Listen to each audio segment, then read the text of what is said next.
حضرت سلیمان علیہ السلام لاٹھی کے سہارے کھڑے تھے، آپ کی وفات ہو گئی تو 6 ماہ تک آپ کی باڈی، آپ کا جسم مبارک اسی طرح لاٹھی کے سہارے آپ کھڑے رہے، نہ کچھ کھانا نہ کچھ پینا، وفات ہو گئی ہے، اور چہرے مبارک پر مردگی کے، فوتگی کے کوئی آثار نہیں، وہی اشاش بشاش چہرہ ہے، اسی طرح آنکھوں سے دیکھ رہے ہیں۔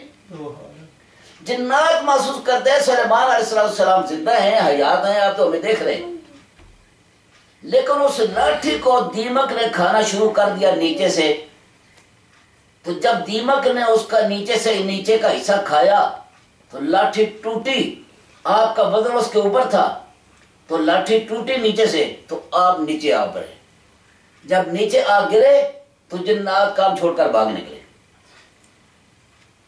اس زمانے میں مشہور یہ تھا کہ جنات علم غیب جانتے ہیں، تو اللہ تعالیٰ یہ ارشاد فرماتا ہے فلما خر تبینت الجن، جب وہ نیچے آ گرے اللہ کانوا یعلمون الغیب ما لبثوا فی العذاب المہین، اگر جنات کو علم غیب حاصل ہوتا تو وہ ذلت والے عذاب میں مبتلا نہ رہتے، یعنی وہ پہلے سے کام چھوڑ دیتے۔ معلوم یہ جنات کے علم غیب نہیں، اور یہ بھی معلوم یہ ہوا کہ اللہ تعالیٰ کے جو بندے ہیں ان کی وفات کے بعد ان کا جسم جو ہے وہ محفوظ رہتا ہے۔ کہ دیکھو سلیمان علیہ السلام، آپ تو لاٹھی کے سہارے کھڑے تھے تو عرصہ 6 ماہ گزر گئے، مگر آپ کے جسم مبارک کے اندر کسی قسم کا چہرے پر اور جسم مبارک کے اندر کوئی فرق نہیں آیا۔ تو سلیمان علیہ السلام چونکہ جنوں پر بھی آپ کی حکومت تھی، اس زمانے میں انسان اور جن یہ مل جل کے کام کرتے تھے، تو انسانوں نے جنوں سے یہ معلوم کیا، انسان جنوں سے معلوم کرنے لگے بھئی تمہارے اندر یہ اتنی طاقت کہاں سے ہے، تم بڑے بڑے ہیوی بھاری پتھر 2-2 4-4 10-10 من کا پتھر چٹان تم اٹھا کر لے آتے ہو اور تمہیں کوئی پتہ نہیں چلتا، جہاں کرین کام کرتی ہے وہاں تمہارا ایک ایک جن وہ کام کرتا ہے، لہذا یہ طاقت تمہارے پاس کہاں سے ہے؟ انہوں نے کہا کہ ہم جو ہیں ہم اللہ کی کلام پڑھتے ہیں، اس کا ہمیں اثر ہے، اس طرح کر کے انہوں نے کہہ دیا۔ انہوں نے کہا وہ کون سی کلام ہے، وہ ہمیں بھی کچھ بتائیے۔ تو جنات نے انسانوں کو غلط قسم کے کلمات، کفریہ کلمات پکوانے شروع کر دیے، سکھانے شروع کر دی، اور انہوں نے پڑھنے شروع کر دی۔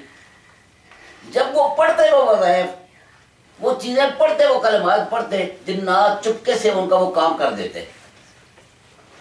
مثلا ایک بندہ یہاں پہ بیٹھا ہے، وہ کہتا ہے بریڈ فور میں میرا فلانا کام ہو جانا چاہیے، تو وہ کلمات پڑھتے اور وہاں پر جنات جا کر ان کا کام کر دیتے، وہ محسوس کرتے باقی اس کلام کے اندر اثر ہے، حقیقتاً اس کلام کے اندر اثر نہیں ہوتا تھا، وہ تو جنات اس کلام کے پڑھنے کی وجہ سے وہ جنات ان کا کام کر دیتے تھے، گمراہ کر یا گمراہ کرنے کے لیے۔ یہ سلسلہ چلتا رہا اور جنات اس ذریعے سے ان انسانوں کو گمراہ کرتے گئے۔ حضرت سلیمان علیہ السلام کو پتا چلا کہ یہ تو جنات اس قسم کی کارروائی کر رہے ہیں، بندوں کو گمراہ کر رہے ہیں۔ سلیمان علیہ السلام نے آصف بن برخیہ اپنے وزیر کو ارشاد فرمایا کہ جنات کو اور انسانوں کے دوسرے سے جدا کر دو، اور کرتے کرتے وہ کتابیں چھپی تو انسان ان کو پڑھتے تھے، ان سے اپنا مطلب حاصل کرتے تھے، کتابیں تک چھپ گئیں۔ سلیمان علیہ السلام کو پتہ چلا، آپ نے فرمایا ساری کتابوں کو ضبط کرو، کتابوں کو ضبط کرو اور انسانوں کو جنوں سے جدا کر دو، اور کتابیں منگوا کے آپ نے فرمایا میرے تخت کے نیچے ان کو دبا دو۔ لہذا آپ نے اس طرح کر کے کنٹرول کیا تاکہ ان کفریہ کلمات کو کوئی نہ پڑھے۔ جس وقت سلیمان علیہ السلام کی وفات ہو گئی تو شیطان جو تھا یہ انسانی لباس میں لوگوں کے پاس آیا اور اس نے آ کر کہا ہیلو آرام سے بیٹھو۔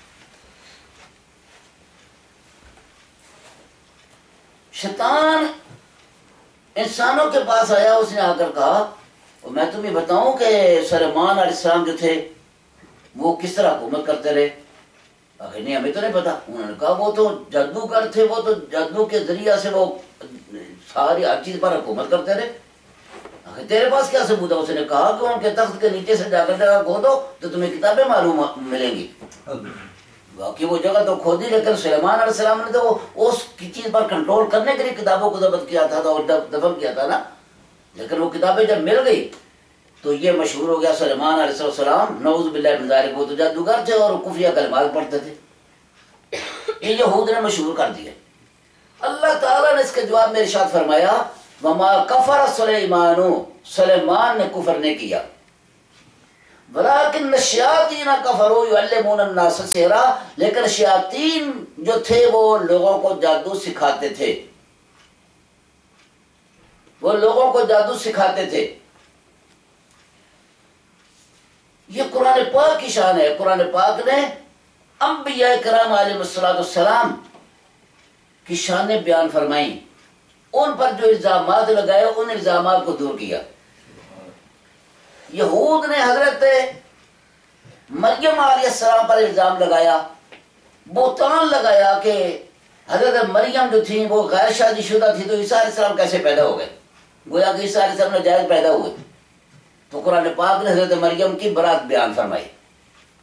یہود نے عیسیٰ علیہ السلام پر الزام لگایا کہ عیسیٰ علیہ السلام ناجائز پیدا ہوئے، تو اللہ تعالیٰ نے عیسیٰ علیہ السلام کی قرآن پاک کے اندر برات بیان فرمائی. یہود نے سلیمان علیہ السلام پر الزام لگایا کہ وہ کفر کرتے تھے نعوذ باللہ من ذالک، تو اللہ نے فرمایا وما کفر سلیمان، سلیمان نے کفر نہیں کیا، لیکن یہ شیاطین تھے وہ جو کفریہ کلمات استعمال کرتے تھے، کفر کرتے تھے. ادریس علیہ السلام کا زمانہ آیا وما کفر وما انزل علی الملکین ببابل ہاروت و ماروت. اس فرمان علی شان کا یہ مطلب ہے کہ وقت گزرتا چلا گیا، ادریس علیہ السلام کا زمانہ آ گیا. جب ادریس علیہ السلام کا زمانہ آیا تو اس زمانہ میں یہ جادو کے کلمات یہ لوگوں کے اندر پھیلنا شروع ہو گئے. اللہ تعالیٰ کے حضور فرشتوں نے عرض کی یا اللہ ہم نے درخواست کی تھی نا وَنَحْنُ نُسَبِّحُ بِحَمْدِكَ وَنُقَدِّسُ لَكَ، تیری تسبیح بیان کرنے کو ہم کافی ہیں. تو یا اللہ اس حضرت انسان کو تو بنا رہا ہے، یہ خون روزیاں کریں گے تو جھگڑے فساد ہوں گے. یا اللہ وہی بات ہو رہی ہے جو ہم نے عرض کی تھی. یا اللہ وہ کفریہ کلمات بولتے ہیں، جادو کرتے ہیں، تیری نافرمانی کرتے ہیں. تو رب تعالیٰ نے کیا جواب دیا؟ رب تعالیٰ نے ارشاد فرمایا کہ انسانوں کے اندر میں نے دو چیزیں رکھی ہیں. ایک خواہشات نفسانی میں نے رکھی ہے، خواہشات نفسانی میں نے ان کے اندر رکھی ہے، جس کی وجہ سے انسان سے ایسی غلطیاں سرزد ہوتی ہیں. اگر تمہارے اندر خواہشات نفسانی رکھ دی جائے تو تم بھی وہی کام کرو. تم چونکہ تمہارے اندر خواہشات نفسانی نہیں، تم معصوم ہو، تم فرشتے ہو، تم نور کی پیداوار ہو، تو انسان جو ہے وہ خاکی ہے اور اس کے اندر خواہشات نفسانی ہم نے رکھی ہیں، جس کی وجہ سے انسان سے ایسی غلطیاں سرزد ہو جاتی ہیں. ان کا یا اللہ ہم تیری نافرمانی نہیں کر سکتے. رب تعالیٰ نے فرمایا کہ اپنے میں سے دو فرشتوں کو چن لو، میں نے جو انسان کے اندر میں نے مادہ رکھا ہے یہ الفاظ ہے، ان سے لوگوں کو منع کرنا ہے. جیسے کہ مثال کے طور پر ہماری لائبریری کے اندر ہر قسم کی بکیں موجود ہیں اور مل سکتی ہیں. جن لوگوں کے ساتھ عقیدے کے لحاظ سے ہمارا اختلاف ہے ان کی کتابیں بھی ہمارے پاس موجود ہے اور ہمیں وہ عبارتیں بھی یاد ہیں. تو اس کا مطلب نہیں ہے کہ یہ غلط ہے، نہیں، بلکہ جو مخالف ہوتا ہے اس کی کتاب کی عبارتیں یاد کرنی یہ ضروری ہوتی ہے تاکہ اس کو سمجھایا جا سکے، بتایا جا سکے تمہاری بکوں کے اندر یہ لکھا ہوا ہے. لہذا ان کو جادو کے کلمات سکھا دیے گئے اور وہ فرمایا گیا جاؤ زمین پر جا کر لوگوں کو منع کرو. لیکن وہ فرشتے دونوں زمین پر آتے تھے، سویرے سارا دن زمین پر رہتے تھے، شام کو اس میں آدم پڑھ کے آسمان پر چلے جاتے تھے. یہ ان کا ایوری ڈے کا معمول تھا. دن سارا زمین پر گزارنا ہے، لوگوں کے اندر رہنا ہے، انسانی لباس میں آتے تھے جیسا کہ ہم لوگ ہیں، انسانوں میں رہتے تھے، کھاتے پیتے تھے، انسانی لباس میں آتے تھے، اور شام کو اسم اعظم پڑھ کے تو وہ پھر آسمان پر چلے جاتے تھے، اپنے نورانی لباس میں آسمان پر چلے جاتے تھے۔ یہ کرتے کرتے کہ وہ بہت نیک لوگ ہیں، بہت نیک لوگ ہیں، وہ فلانی چیزوں سے منع کرتے ہیں، دین سکھاتے ہیں، اللہ تعالیٰ کے احکامات پہنچاتے ہیں، برے کاموں سے منع کرتے ہیں، نیکی کا حکم دیتے ہیں، تبلیغ کرتے ہیں، تو لوگ ان کے پاس آنا شروع ہو گئے، آتے گئے آتے گئے آتے گئے، اور یہ بھی فرماتے تھے کہ یہ کلمات نہ پڑھو، نورانی کلمات سکھاتے تھے، یہ کلمات پڑھو۔ کرتے کرتے ایک عورت ان کے پاس آ گئی، اس عورت نے ان کو آ کر کہا کہ میری اور میرے خامد کے مابین کافی ساری ناراضگی ہے، جھگڑا ہے،